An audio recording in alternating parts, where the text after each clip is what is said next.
Com referência à convenção de 2013, o que eu tenho a dizer é o seguinte: na realidade, essa convenção foi uma mudança de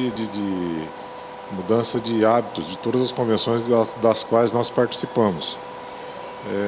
Pelo perfil, pelo tempo que foi bem menor e pelos assuntos que foram tratados, que foram mais específicos, sem muita palestra, sem muita conversa, não ligada diretamente ao foco do nosso negócio.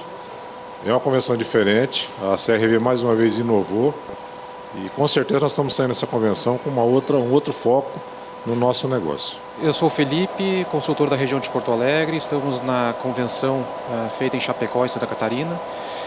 Esse modelo novo de convenção mais regionalizada, no meu entender, veio atender de uma forma mais eficiente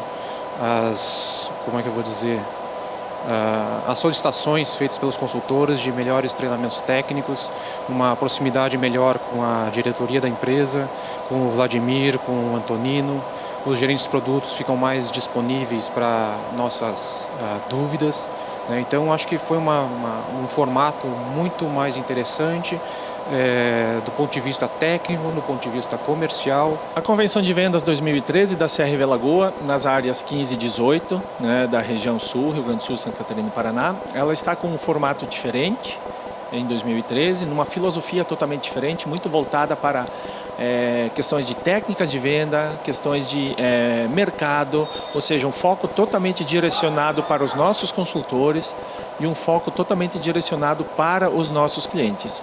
A nossa Convenção de Vendas 2013 foi um sucesso, todos os consultores dando feedback muito positivo e acredito que a sequência desse trabalho vai ser muito importante para implementar a troca de ideias e as mudanças necessárias para a região. É uma satisfação muito grande para mim, como gerente comercial, notar e observar que todo o trabalho feito para a realização dessa convenção valeu o esforço, porque a reação dos nossos consultores aqui aos temas discutidos e às novidades apresentadas, ela é notória no semblante de cada um.